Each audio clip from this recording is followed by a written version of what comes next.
യൂട്യൂബിലേക്കുള്ള ഒരു recipe video shoot ചെയ്യുമ്പോഴാണ് ഒരു കോൾ വരുന്നത്. ചേച്ചി ഈ ഒരു കൊറിയർ ഉണ്ടല്ലോ, ഒന്ന് ലൊക്കേഷൻ ഇടുമെന്ന് പറഞ്ഞിട്ട് അങ്ങനെ ലൊക്കേഷനൊക്കെ ഇട്ട് കൊടുത്തു. സാധനം എൻ്റെ കയ്യിൽ കിട്ടിയപ്പോൾ സാധനം എടുത്തിട്ട് ഞാൻ ഈ ഓടുന്ന എങ്ങോട്ട് വെച്ചാൽ പൊട്ടിക്കാനുള്ള ധൃതി കൊണ്ട് ഓടുമായിരുന്നു.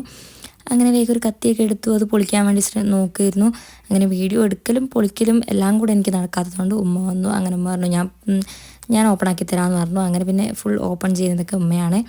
അപ്പം ഇതെന്താ സംഭവം എന്ന് വെച്ചിട്ടുണ്ടെങ്കിൽ നമ്മളൊരു ചെരുപ്പ് സ്റ്റാൻഡ് ഓർഡർ ചെയ്തിട്ടുണ്ടായിരുന്നു മീഷോയിൽ നിന്ന്. അപ്പം അതിൻ്റെ പ്രൈസ് വരുന്നത് 328 രൂപ അങ്ങനെ എന്തോ ആയിരുന്നു. അപ്പോൾ അതിൻ്റെ ഒരു ഫോട്ടോ ഞാൻ സൈഡിൽ കൊടുക്കാം. ഞങ്ങളതിൽ കണ്ട അതേ സെയിം പ്രൊഡക്റ്റാണ് ഞങ്ങൾക്ക് എത്തിയിട്ടുള്ളത്. ഒരു ഡിഫറൻസും ഇല്ല. അത്യാവശ്യം നല്ല ക്വാളിറ്റി തന്നെ ഉണ്ട്. ഞാൻ വിചാരിച്ചതിലും കൂടുതൽ നല്ല ക്വാളിറ്റിയിലായിരുന്നു സാധനം എത്തിയിട്ടുള്ളത്. ഞങ്ങൾക്ക് ഇടാൻ അറിയാത്തതുകൊണ്ട് ഇടാൻ കുറച്ച് ബുദ്ധിമുട്ടി. എന്നാലും നല്ല ക്വാളിറ്റി വൈസ് അടിപൊളിയായിരുന്നു. ഞങ്ങൾ പ്രതീക്ഷിച്ചതിലും അടിപൊളിയായിട്ടാണ്. ഇതാണ് സംഭവം. അപ്പം ആർക്കെങ്കിലും വേണമെങ്കിൽ ഇതിൻ്റെ ലിങ്ക് ഞാൻ താഴെ കൊടുക്കാം. എല്ലാവരും ഒന്ന് ചെക്ക് ചെയ്ത് നോക്കുക. അപ്പോൾ ഇഷ്ടപ്പെട്ടാൽ ലൈക്ക് ചെയ്യുക, സബ്സ്ക്രൈബ് ചെയ്യുക. Okay, bye all.